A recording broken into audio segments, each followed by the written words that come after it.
നിങ്ങൾ വന്നാൽ മറ്റ് സുവിശേഷങ്ങളിലുണ്ട്. അവിടെ എല്ലാം നമുക്ക് കാണാൻ കഴിയുന്ന ആവർത്തിച്ച് കാണാൻ കഴിയുന്ന ഒരു കാര്യം പ്രാർത്ഥനയോടുള്ള ബന്ധത്തിലാണ്. ലൂക്കോസിന്റെ മത്തായിയുടെ സുവിശേഷം 26-ാം അധ്യായത്തിന്റെ 31 മുതൽ 56 വരെയുള്ള വാക്യങ്ങൾ നിങ്ങൾ വായിച്ചു നോക്കണം. അതാണ് യേശുവിന്റെ അവസാന സമയത്തെ ചില വാക്കുകൾ. ശിഷ്യന്മാരോട് പ്രധാനമായിട്ടും ഉള്ള ചില വാക്കുകൾ അവിടെയാണ് നമ്മൾ കാണുന്നത്. അതിൽ പ്രധാനമായിട്ട് ഒരു വാക്യം മത്തായി 26:36 ഒന്ന് വായിച്ചാൽ.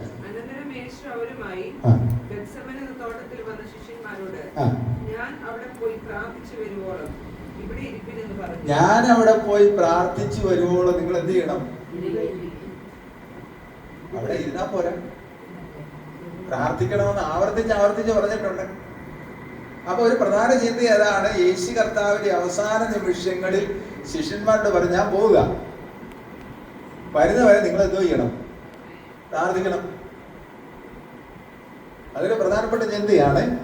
പക്ഷേ പ്രധാനപ്പെട്ട ചിന്തകൾ ചിലത് ലൂക്കോസിന്റെ സുവിശേഷത്തിലും രേഖപ്പെടുത്തിയിട്ടുണ്ട്. 22:46 വായിച്ചാൽ.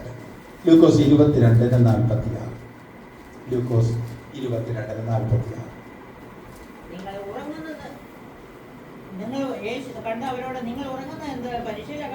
യേശു അവരോട് പറഞ്ഞത്, നിങ്ങളെ ഉറങ്ങുന്നത് എന്ത്? പരീക്ഷയിൽ അകപ്പെടാതിരിപ്പാൻ എഴുന്നേറ്റ് പ്രാർത്ഥിപ്പിൻ. ഇതൊക്കെ പ്രധാനപ്പെട്ട വാക്കുകളുമാണ് യേശു കർത്താവ് തന്റെ ശിഷ്യന്മാരോട് അഥവാ നമ്മോട് ഇന്നും പറയുന്നത്. എന്താണ് പറയുന്നത്? യേശു കർത്താവ് പറഞ്ഞു, ഞാൻ അല്പസമയം പ്രാർത്ഥിക്കാൻ അപ്പുറത്തേക്ക് പോവുകയാണ്, നിങ്ങൾ എന്ത് ചെയ്യണം? ഉണർന്നിരുന്ന് പ്രാർത്ഥിക്കണം. രണ്ടർത്ഥമുണ്ട് ഉണർന്നിരുന്ന് പ്രാർത്ഥിക്കുക എന്ന് പറഞ്ഞു കഴിഞ്ഞു. ഒന്ന്, ശാരീരികമായിട്ടുള്ള ക്ഷീണം കൊണ്ട് ഉറങ്ങുന്നവരുണ്ട്. പക്ഷേ പത്രോസ് എഴുതിയ 1-ാം ലേഖനം 5-ാം അധ്യായത്തിന്റെ 8-ാം വാക്യത്തിൽ പറയുന്നത് ഉണർന്നിരുപ്പീൻ, നിർബന്ധരായിരിപ്പീൻ. ആ വാക്കിന്റെ അർത്ഥം ശാരീരികമായിട്ട് അല്പം ക്ഷീണം കൊണ്ട് കണ്ണടച്ചു പോകുന്നതിനെ കുറിച്ചല്ല. ഉണർന്നിരിക്കുക എന്ന് പറഞ്ഞു കഴിഞ്ഞാൽ ബി അലേർട്ട് എന്നാണ്. എന്ന് പറഞ്ഞു കഴിഞ്ഞാൽ വളരെ ശ്രദ്ധയുള്ളവരായിരിക്കുക. കാരണം നിങ്ങളുടെ പ്രതിയോഗിയായ പിശാച് ആരെ വിഴുങ്ങണ്ടു എന്ന് തിരഞ്ഞ് ചുറ്റി നടക്കുകയാണ്. അപ്പൊ ഏത് വശത്തുനിന്ന് വരുന്നു എന്ന് അറിയാൻ വയ്യാത്തത് കൊണ്ട്, ഏത് ഭാഗത്തുനിന്ന് വരുന്നു എന്ന് അറിയാൻ വയ്യാത്തത് കൊണ്ട്, ഏത് വിഷയമായിട്ട് നമ്മെ തോൽപ്പിക്കാൻ വരുന്നു എന്ന് അറിയാത്തത് കൊണ്ട് നിങ്ങൾ എന്ത് ചെയ്യണം? ഉണർന്നിരിപ്പീൻ എന്ന് പറഞ്ഞു കഴിഞ്ഞാൽ ബി അലേർട്ട് എന്ന് പറഞ്ഞു കഴിഞ്ഞാൽ മനസ്സുണർന്നിരിക്കുന്നതിനെ കുറിച്ചാണ്. ആമേൻ. ഉറക്കബോധം എന്നും പറഞ്ഞൊരു കാര്യം നിങ്ങൾ കേട്ടിട്ടുണ്ടോ? ഉണ്ടല്ലോ അല്ലേ? അങ്ങനെ കേട്ടിട്ടുണ്ടോ? ഉറക്കബോധം. ഏത് കൂർക്കം വലിച്ചുറങ്ങുന്ന അമ്മയാണെങ്കിലും, നിങ്ങളെ കുറിച്ച് എനിക്കറിയത്തില്ല, ഏത് കൂർക്കം വലിച്ച് ഉറങ്ങുന്ന അമ്മയാണെങ്കിലും കുഞ്ഞൊന്ന് ഞരങ്ങിയാൽ എന്തുകൊണ്ടാണ് പെട്ടെന്ന് എഴുന്നേക്കുന്നത്? അതിനെ ഉറക്കബോധം എന്ന് പറയുന്നത്. മനസ്സിലാവുന്നുണ്ടോ? ഞങ്ങളുടെ പ്രിൻസിമോൾക്ക് ഒരു കുഞ്ഞൂടെ ഉണ്ടായി. ഇപ്പൊ ഒരു 15 ദിവസമായിട്ട് എന്ത് ക്ഷീണമായിട്ട് എന്തെല്ലാം രീതിയിൽ ആഴമായിട്ട് ഉറക്കമാണെങ്കിലും സ്വന്തം കുഞ്ഞൊന്ന് ഞരങ്ങിയാൽ ഉടനെ എന്തു ചെയ്യും? ഉടനെ എഴുന്നേൽക്കും. അതിനെ ഉറക്കബോധം എന്ന് പറയുന്നത്. എന്ന് പറഞ്ഞു കഴിഞ്ഞാൽ എന്താണ്? കണ്ണടച്ച് ശാരീരികമായിട്ട് ഉറങ്ങുകയാണെങ്കിലും മനസ്സ് ഉറങ്ങുന്നില്ല. അതിനാണ് പറയുന്നത് നിങ്ങൾ ഉണർന്നിരുപ്പീ, നിർബന്ധരായിരിപ്പീൻ എന്ന്. അപ്പോസ്തലൻ പത്രോസ് പറയുന്ന ആ ഉണർന്നിരിക്കുക എന്ന് പറഞ്ഞു കഴിഞ്ഞാൽ നമ്മൾ എല്ലാ സമയത്തും ഇങ്ങനെ ഉറങ്ങാതിരിക്കണമെന്നല്ല. ഒരു മനുഷ്യർക്കും കഴിയത്തില്ല. പക്ഷേ അവിടെ പറയുന്നത് എന്താണ്? നിങ്ങൾ അലേർട്ടായിരിക്കണം. ഇംഗ്ലീഷിൽ ആ വാക്കാണ് ആപ്റ്റായിട്ടുള്ള വാക്ക്. നിങ്ങൾ എന്ത് ചെയ്യണം? അലേർട്ടായിരിക്കണം എന്ന് പറഞ്ഞു കഴിഞ്ഞാൽ നിങ്ങൾ ശ്രദ്ധാലുക്കളായിരിക്കണം. ഏത് സമയത്ത് നിങ്ങൾ എന്ത് ചെയ്യണം? ശ്രദ്ധ. വാഹനം ഓടിക്കുന്ന ആളുകളോട് എപ്പോഴും പറയാനുള്ളതാണ്, എപ്പോഴും എന്തോ ചെയ്യണം? അലേർട്ടായിരിക്കണം എന്ന് പറഞ്ഞു കഴിഞ്ഞാൽ ഒരു സെക്കൻഡ് മതി അപകടം ഉണ്ടാകും. ഒറ്റ സെക്കൻഡ്, ആ സെക്കൻഡ് പോലും വേണ്ട, ഒരു സെക്കൻഡ് പോലും വേണ്ട. അപ്പൊ എന്ത് ചെയ്യണം? വാഹനം ഓടിക്കുന്നവരെ ഓടിക്കുന്ന എല്ലാ സമയത്തും അലേർട്ടായിരിക്കണം, ശ്രദ്ധാലുക്കളായിരിക്കണം. വാഹനം ഓടിക്കുന്നവർക്കറിയാം എതിരെ കൂടാ വരുന്നത്, അറിയത്തില്ല. അതാണ് പ്രശ്നം. ഞാൻ ഈ വാഹനം ഓടിച്ചുകൊണ്ടിരിക്കുന്നതുകൊണ്ട് നമുക്ക് ഒരല്പം പ്രായമൊക്കെ ആയതുകൊണ്ട് അത് കൂടുതലായിട്ട് നമുക്ക് തോന്നും. എതിരെവിടെ ചാടി വരുന്നത് അറിയത്തില്ല. അപ്പൊ നമ്മൾ എപ്പോഴും എന്താ ചെയ്യുക? അലേർട്ടായിരിക്കുക, വളരെ ശ്രദ്ധാലു. കാരണം ഓട്ടോമാറ്റിക്കായിട്ട് കാലം ബ്രേക്ക് പോകും അലേർട്ടാണെങ്കിൽ.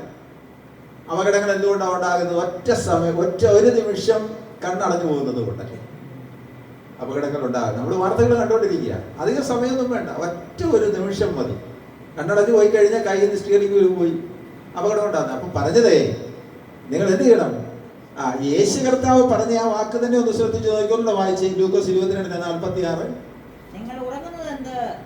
ഇവിടെ ശാരീരികമായിട്ടുള്ള ക്ഷീണം കൊണ്ട് അവർ ഉറങ്ങുക, പക്ഷേ അതിനകത്ത് ആഴമായിട്ടുള്ള അർത്ഥമുണ്ട്.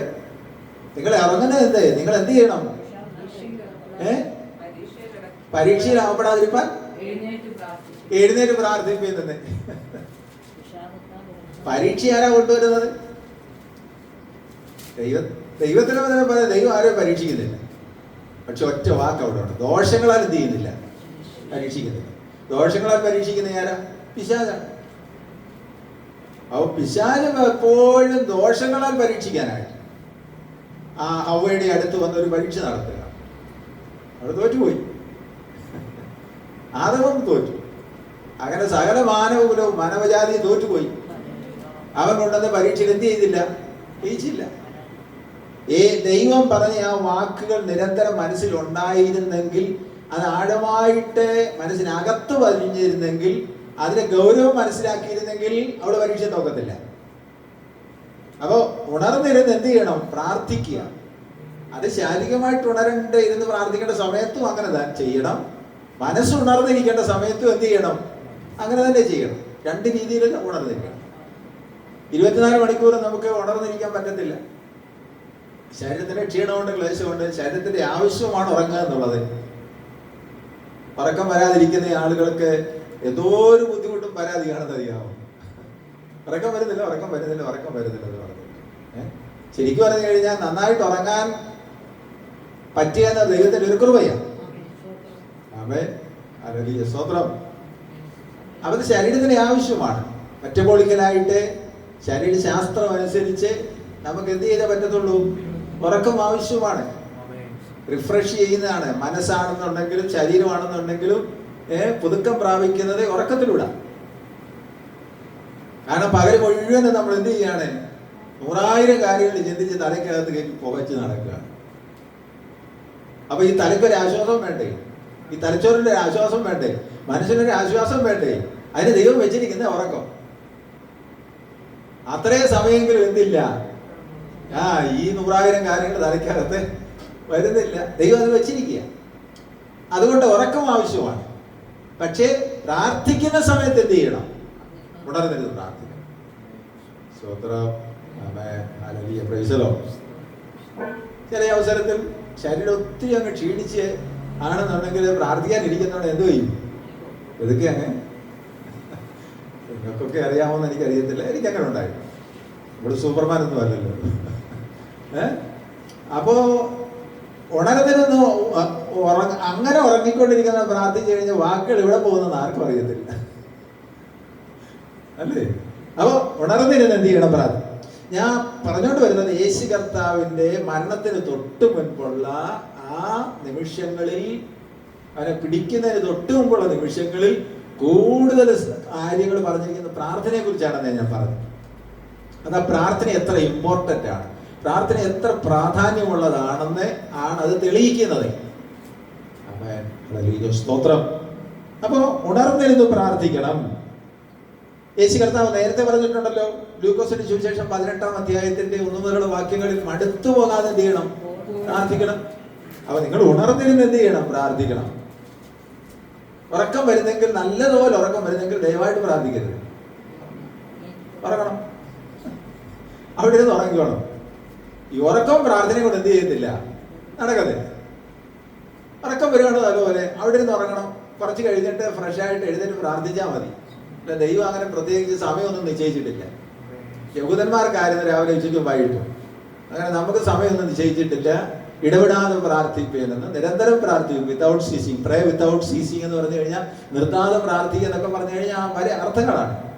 അല്ലാതെ ഇന്ന സമയത്ത് പ്രാർത്ഥിക്കണം, നമ്മൾ ഈ രാവിലെ വൈകിട്ട് ഒരു ചിട്ട വെച്ചിരിക്കുന്നത്, ഒരു ചിട്ടയുണ്ടെങ്കിലേ പ്രാർത്ഥന നടക്കും. അതുകൊണ്ടാണ്. എന്തുകൊണ്ടാണ് ആ ചിട്ട നമ്മുടെ ഭാഗത്തിൽ വെച്ചിരിക്കുന്നത്? രാവിലെ ഉച്ചയ്ക്കും ആ ചിട്ട കൃത്യമായിട്ട് നടപ്പിലാക്കാമെന്നൊരു താല്പര്യവും തീരുമാനവും ഉള്ളത് കൊണ്ട്, അത് അനുഗ്രഹമായതുകൊണ്ടാണ് അങ്ങനെ വെച്ചിരിക്കുന്നത്. നിങ്ങൾക്ക് നന്നായിട്ട് ഉറക്കം വരുന്നുണ്ടെങ്കിൽ ദയവ് ചെയ്ത് ഉറക്കം പ്രാർത്ഥനയും കൂടെ നടക്കത്തില്ല. ഒരു ചടങ്ങായിട്ട് മാറരുത്. അല്പസമയം ഉറങ്ങുക, എന്നിട്ട് എന്ത് ചെയ്യുക? പ്രാർത്ഥിക്കുക. അപ്പോ ഈ പിന്നെ കർത്താവ് പറഞ്ഞത് മടുത്തു പോകാതെ എന്ത് ചെയ്യണം? ഇത് മടുത്തു പോകാതെ പ്രാർത്ഥിക്കുന്നത്. ഇവിടെ എങ്ങനെയാണെന്ന് അറിയത്തില്ല. നമ്മൾ നടക്കുന്ന വഴി കാല് ചെറുതായിട്ടൊന്ന് എങ്ങനെ എന്തുവായിരുന്നു നിങ്ങൾ പറയുന്നത്? ഞങ്ങൾ അങ്ങനെ പറയുമോ? അത് ഈ പല സ്ഥലങ്ങളിൽ ശുശ്രൂഷിക്കുന്ന ദേവദാസന്മാരെ ആദ്യം ചെയ്യുന്നത് ചെല്ലുന്ന സ്ഥലത്തെ പ്രയോഗങ്ങൾ മനസ്സിലാക്കുക എന്നുള്ളതാണ്. ട്രാൻസ്ഫർ ആയിട്ട് ഇപ്പം പോവില്ലേ ആ ദേവദാസന്മാർ, ഇതൊക്കെ അറ്റത്ത് പോകുന്ന വടക്കേ അറ്റത്തോട്ട് പോകുന്ന ഈ അവസരത്തിൽ അവിടെ ചെന്ന് ആദ്യം മനസ്സിലാക്കാൻ പോകുന്നത് എന്താണ്? അവിടെയുള്ള ഭാഷാപ്രയോഗങ്ങളാണ്. ഞാൻ നേരത്തെ പറഞ്ഞിട്ടുണ്ടല്ലോ, ഞങ്ങൾ എറണാകുളത്ത് വന്ന അവസരത്തിൽ ആദ്യമായിട്ട് അന്നത്തെ കാലത്തായിട്ട് 15 വർഷം മുമ്പ് വന്നത്. അവിടെ വന്ന അവസരത്തില് ഞങ്ങൾ പ്രായമുള്ളവരല്ലേ അമ്മാമേനാ വിളിക്കുന്നത്. എന്നൊക്കെ പ്രായമുള്ള ഞങ്ങളൊക്കെ പ്രായമുള്ളവരെ ചെങ്ങന്നൂര് ആ ഭാഗങ്ങളിൽ എന്താ വിളിക്കുന്നത്? അമ്മാമേന്ന് വിളിക്കുന്നത്. പക്ഷെ കൊച്ചി വന്നപ്പോഴേ മനസ്സിലായ പ്രശ്നമാണത്. കൊച്ചിയിലാരെയും അമ്മാമേന്ന് വിളിക്കുന്നത്? അമ്മൂമ്മമാര്. മക്കളും കൊച്ചുമക്കളും ഒക്കെ ആയിട്ട് ഒത്തിരി പ്രായമുള്ളവരെയാണ് അമ്മാമേന്ന് വിളിക്കുന്നത്. അപ്പൊ ഞങ്ങൾക്ക് പെട്ടെന്ന് മനസ്സിലായി. അതുകൊണ്ട് പിന്നെന്ത് ചെയ്തു? ആ ചേഞ്ച് വരുത്തി. ഇവിടെ വന്നപ്പോഴും സ്വാഭാവികമായിട്ട് ചില വാക്കുകളൊക്കെ വ്യത്യാസമാണ്. ഞാനിവിടെ വന്നത് ചാടിപ്പോകുക എന്നുള്ളത് ആദ്യമായിട്ട് കേൾക്കുക. ആ വാക്ക് ഞാൻ ആദ്യമായിട്ട് ഞങ്ങളുടെ നാട്ടിൽ ഒരിക്കലും ഇത് പറയാറില്ല. പറയാറുണ്ടോ സുനി? ഇല്ല. വീണ് പോയെന്നാ പറയുന്നത് അല്ലേ? ഇവിടെ അത് ഇതിനാ പറയുന്നത്. കഴിഞ്ഞ ദിവസം ഇങ്ങനെ കൺവെൻഷന്റെ നോട്ടീസ് ഉള്ള കവറുണ്ടായിരുന്നു. അതിനകത്തുനിന്ന് ഒരു പേപ്പർ അങ്ങ് താഴെ വീണു. അപ്പൊ ആരാ പറഞ്ഞത് എനിക്ക് ഓർമ്മ. നോട്ടീസ് ചാടിപ്പോയത്.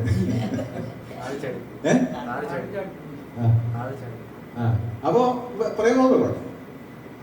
അപ്പൊ മടുത്തു പോകാതെ പ്രാർത്ഥിക്കുക എന്ന് പറഞ്ഞു കഴിഞ്ഞാൽ, പറഞ്ഞില്ലേ, നടന്നുകൊണ്ടിരിക്കുന്ന നല്ല നല്ല സ്പീഡിൽ നന്നായിട്ട് നടന്നുകൊണ്ടിരിക്കുന്ന ഒരാളെ കാല് അല്പം ഒന്ന് വ്യത്യാസം വന്ന് ഒരല്പം ബുദ്ധിമുട്ട് വന്നു കഴിഞ്ഞാൽ മടുത്തു. ഞങ്ങളുടെ നാട്ടിൽ മടുത്തു പോയത് കാല് മടുത്തെന്നാണ് പറയുന്നത്. ഞങ്ങളുടെ നാട്ടിൽ കാല് മടുത്തെന്നാണ് പറയുന്നത്. എന്ന് പറഞ്ഞു കഴിഞ്ഞാൽ അതിനർത്ഥം എന്താണ്? വന്ന സ്പീഡിൽ പോകാൻ പറ്റത്തില്ല. പ്രാർത്ഥനയോടുള്ള ബന്ധത്തിലാണ്.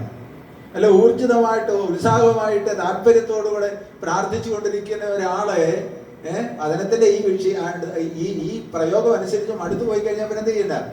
ആ പ്രാർത്ഥനയുടെ സ്പീഡ് അങ്ങ്, ആ ഉത്സാഹം അങ്ങ് കുറഞ്ഞു. അതിന് പല കാരണങ്ങളായിരിക്കും.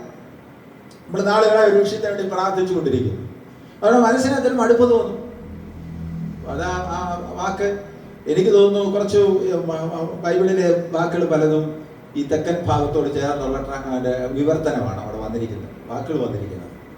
കേരളത്തിൽ പല ഭാഗത്തും പല പ്രയോഗങ്ങളാണെങ്കിലും കൂടുതലും അങ്ങനെ വന്നിരിക്കുന്നത്. അപ്പോ ചില വിഷയങ്ങളോടുള്ള ബന്ധത്തിൽ നമ്മുടെ മനസ്സങ്ങ് ക്ഷീണിച്ചു പോകും. മറുപടി ലഭിക്കാൻ താമസം വരുമ്പോൾ നമ്മുടെ മനസ്സെന്ത് ചെയ്യും? ക്ഷീണിച്ചു പോകും. പക്ഷെ വചനം പറയുന്നത് ഒരിക്കലും എന്ത് ചെയ്യാൻ പാടില്ല? ക്ഷീണിച്ചു പോകാൻ പാടില്ല. എന്താ പറയുന്നത്? ക്ഷീണിച്ചിട്ടിട്ട് പോയി കഴിഞ്ഞാല് നമുക്കുള്ള നന്മ എന്ത് ചെയ്യും? നഷ്ടപ്പെടും.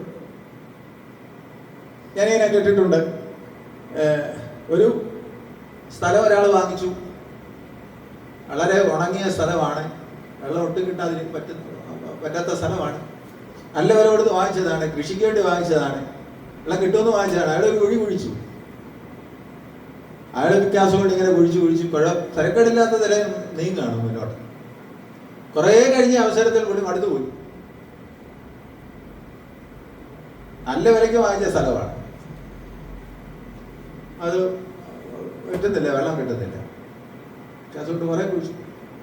അയാൾ കിട്ടിയ വിലയ്ക്ക് വേറൊരാൾ. ആ വാങ്ങിച്ച ആളെ രണ്ടുപേരും കൊണ്ട് വന്ന് ആ കുഴിക്കകത്ത് ഇറങ്ങി പിക്കാസ് കൊണ്ട് ഒറ്റ വെട്ടേ വെട്ടിയുള്ളൂ, വെള്ളം കിട്ടി. അപ്പൊ നേരത്തെ പറ്റിയ ആളിന് എന്ത് പറ്റി?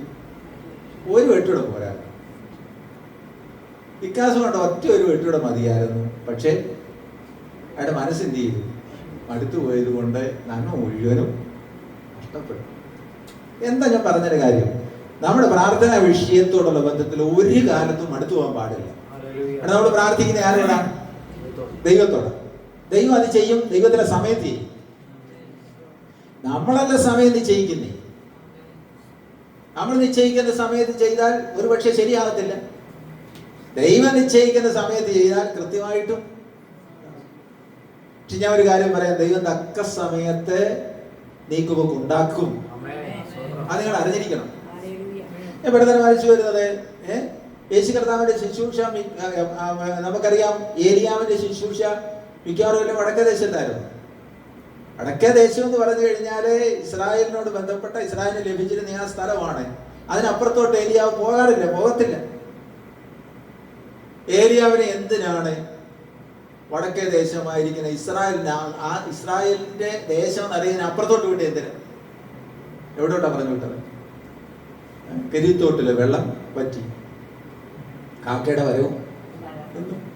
നീ എഴുന്നേറ്റ് എവിടോട്ട് പോകാൻ പറഞ്ഞു? സാരഫാത്ത് നിങ്ങൾ വരവിനകത്ത് നോക്കണം എവിടെയാണെന്നുള്ളത്. അങ്ങ് വടക്കേ അറ്റമാണ്, ഇസ്രായേലിനോട് ബന്ധപ്പെട്ടതല്ല, അതിനപ്പുറത്തുള്ളൊരു സ്ഥലമാണ്, ജാതികളുടെ സ്ഥലമാണ്. അപ്പൊ നിങ്ങൾ നോക്കിക്കേ, ഏലിയാവ് പോയാൽ എഴുന്നേറ്റ സമയം, യാത്ര ചെയ്ത സമയം ദീർഘമായ യാത്രയാണ്. ദൈവം പറഞ്ഞെടുത്തോട്ട് പോവുക. ദൈവം പറഞ്ഞെടുത്തോട്ട് പോയ പറഞ്ഞ കാര്യത്തിന് വേണ്ടി പോയാൽ നടക്കും. ഏലിയാവ് പോവുകയാണ്, ചെല്ലുക. നിങ്ങളെ ടൈമിംഗ് ഒന്ന് നോക്കി. ആ സ്ത്രീ വന്നിട്ട് എന്ത് ചെയ്യാണ്? ശരി, വെള്ളം എന്ന് പറഞ്ഞു കഴിഞ്ഞാല് ഈ ഉണക്ക സമയത്ത് മഴ പെയ്തിട്ടില്ല, എല്ലാം ഉണങ്ങിക്കിടക്കുകയാണ്. ചെറിയ ചെറിയ കുറ്റിച്ചെടികളൊക്കെ ഉണ്ടതിന് കമ്പൊക്കെ ഇങ്ങനെ ഒടിച്ചെടുത്തോണ്ടിരിക്കുക. എന്തിനാ ഒടിച്ചെടുത്തോണ്ടിരിക്കുന്നത്? വീട്ടിൽ പോയിട്ട് അടുപ്പിലത് കത്തിച്ച് ആ അവസാനത്തെ ഒരു പിടി മാവ് കൊണ്ട് അപ്പം ഉണ്ടാക്കി അവളും അവളുടെ മകനും അത് കഴിച്ചിട്ട് മരിക്കാൻ. നിങ്ങളുടെ ടൈമിംഗ് ഒന്ന് ശ്രദ്ധിച്ചു. ആ ദൈവത്തിന്റെ സമയം എന്താ? ആ കൃത്യ സമയം നിങ്ങൾ നോക്കി. ഏലിയാവ് ആ സമയത്ത് അവിടെ ചെന്നില്ല എന്നിരിക്കട്ടെ. ഏലിയാവ് ആ സമയത്ത് അവിടെ ചെന്നില്ലെന്നിരിക്കട്ടെ, അവിടെ മകനും എന്ത് ചെയ്യും? മരിക്കും. പക്ഷെ ദൈവം എത്ര കൃത്യമായിട്ട് കാര്യങ്ങൾ ചെയ്യും. രാവിലെ നമ്മളെ ദൂത് ഏറ്റെടുക്കണം. ദൈവസന്നിധിയിൽ പ്രാർത്ഥിക്കുന്ന വിഷയങ്ങൾക്ക് ദൈവം മറുപടി തരും. അത് തക്ക സമയത്തിന്. ആ തക്ക സമയം എന്നുള്ള വാക്ക് വളരെ വളരെ പ്രധാനപ്പെട്ട വാക്ക്. ആ തക്ക സമയം എന്ന് പറയുന്നത് ദൈവത്തിന്റെ പ്ലാൻ അനുസരിച്ച് ദൈവം ചെയ്യുന്ന കാര്യമാണ്. അല്ലെങ്കിൽ പ്രിമേച്ചറായി പോകും എന്ന് പറഞ്ഞു കഴിഞ്ഞാൽ എന്താണ്? സമയത്തിന് മുമ്പായി പോകും.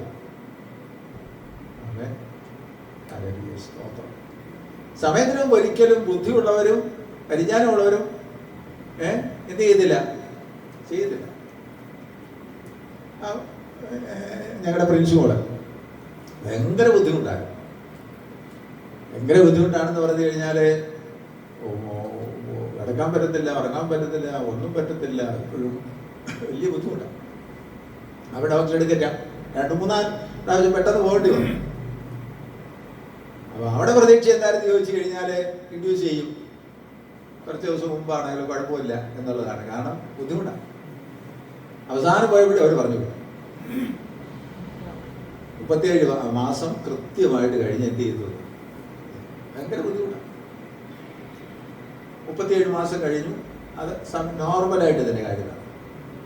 നമ്മൾ എത്ര ധൃതി വെച്ചാലും, എത്ര കിടന്ന് ബഹളം ഉണ്ടാക്കിയാലും, എത്ര കിടന്ന് വിഷയത്തോടുള്ള ബന്ധത്തിൽ മനസ്സ് മാറപ്പെട്ടാലും ഇന്ന് രാവിലെ ഈ ദൂത് നിങ്ങൾ ഏറ്റെടുക്കണം. ദൈവം എല്ലാം അറിയുന്ന ദൈവമാണ്. ദൈവം സകലവും അറിയുന്ന ദൈവമാണ്. അവൻ തക്ക സമയത്ത് പ്രവർത്തിക്കുന്ന ദൈവമാണ്. അവന്റെ കയ്യിലും കൊടുത്തിട്ട് ആശ്വാസത്തോടെ ധൈര്യത്തോടെ നിങ്ങൾ മുന്നോട്ട് പോകും. ദൈവത്തിന്റെ പ്രവൃത്തി നിങ്ങൾ കാണും. മടുത്തു പോകരുത് പ്രാർത്ഥനയിൽ. ഒരു വിഷയത്തിനും മടുത്തു പോകരുത്. ഞാൻ ഇത്രയും വർഷത്തെ അനുഭവത്തിന് വെളിച്ചത്തിൽ എനിക്ക് നിങ്ങളെക്കാളിലൊക്കെ കുറച്ചുകൂടെ അനുഭവത്തിൽ പറയാൻ പറ്റുമെന്ന് എനിക്ക് തോന്നുന്നു. ശുശ്രൂഷയുടെ ബന്ധത്തിലായിരുന്നത് കൊണ്ടും അല്ലാതെയും ഒത്തിരി അനുഭവം. എന്തെല്ലാം വിഷയങ്ങൾ വന്നു. 4 മക്കൾ, അവരുടെ വിവാഹം, 10 കൊച്ചുമക്കളായി. ഏതെല്ലാം ഘട്ടങ്ങളിൽ, ഏതെല്ലാം സമയങ്ങളിൽ നാം ഈ സ്തോത്രം പ്രാർത്ഥന ശക്തമാകേണ്ട വിഷയങ്ങളുണ്ടായിരുന്നു. പക്ഷെ അതെല്ലാം കടന്നു വന്നപ്പോൾ ഇപ്പൊ തിരിഞ്ഞു നോക്കി പറയാൻ കഴിയുന്നത് ദൈവം തക്ക സമയത്ത് എല്ലാം നന്നായിട്ട് ചെയ്തു. എല്ലാം നന്നായിട്ട് ചെയ്ത ദൈവമാണ്. ആമേൻ. ദൈവത്തിന് സ്തോത്രം. ഹല്ലേലൂയ. Praise the Lord. ആമേൻ. ദൈവം അത്ഭുതകരമായിട്ട് എല്ലാ കാര്യങ്ങളും കൈകാര്യം ചെയ്തതോർത്ത് ഞങ്ങൾ നിരന്തരം ദൈവത്തെ സ്തുതിക്കാറുണ്ട്. വിഷമമുണ്ടായിട്ടില്ലെന്നല്ല, ബുദ്ധിമുട്ടുണ്ടായിട്ടില്ലെന്നല്ല, പ്രാർത്ഥനാ വിഷയം ശക്തമാക്കേണ്ട അവസരങ്ങൾ ഉണ്ടായിട്ടില്ലെന്നല്ല പറയുന്നത്. ഇത് മനുഷ്യ ജീവിതത്തിന്റെ ഭാഗമാണ്. പക്ഷേ ഇന്ന് രാവിലെ ദൂത് ഏറ്റെടുത്തോണം. മടുത്തു പോകാതെ നിങ്ങൾ പ്രാർത്ഥിച്ചാൽ, ദൈവസേന നിങ്ങൾ വിശ്വസ്തരായി നിന്നാൽ ദൈവം പോക്ക് വഴി ഉണ്ടാക്കും, നീക്കുപോക്ക് ഉണ്ടാക്കും. തക്ക സമയത്ത് അത്ഭുതകരമായി ആമേൻ കാര്യങ്ങൾക്ക് മറുപടി നൽകും എന്നാണ് എനിക്ക് പറയാനുള്ളത്. ഒരു വാക്യം കൂടെ വായിച്ച് ഞാൻ അവിടെ അവസാനിപ്പിക്കാം. എല്ലാവരും ബാക്കിയുള്ളവരെല്ലാം പ്രാർത്ഥിക്കേണ്ടത് ആവശ്യമാണല്ലോ. ലൂക്കോസ് 21:36 അതും യേശു കർത്താവിന്റെ മരണത്തോട്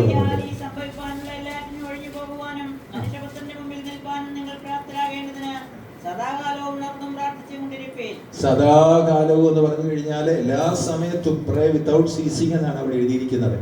നിങ്ങൾ എന്ത് ചെയ്യരുത്? പ്രാർത്ഥന നിർത്താൻ പാടില്ല. പ്രാർത്ഥന നിർത്താൻ പിശാച് പല പണികൾ കൊണ്ടുവരും. പക്ഷെ പ്രാർത്ഥന നിർത്താൻ പാടില്ല.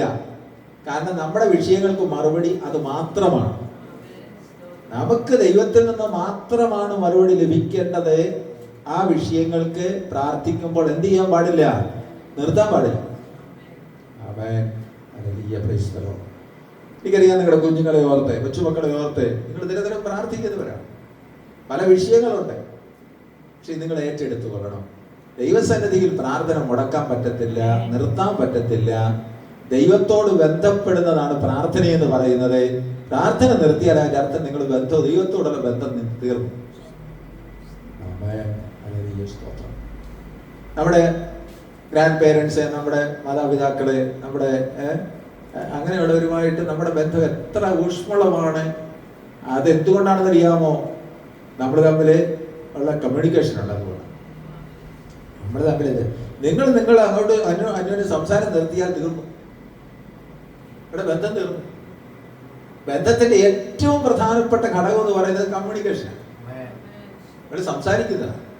ഇവിടെ ഞാൻ സാധാരണ പറയാറുണ്ട്, കുടുംബ ക്ലാസ് എടുക്കുന്ന ഈ അവസരത്തിൽ നിങ്ങൾ അങ്ങോട്ട് ചോദിച്ചു ഇച്ചിരി ബുദ്ധിമുട്ടും പ്രയാസമാണെങ്കിൽ സംസാരിക്കണം.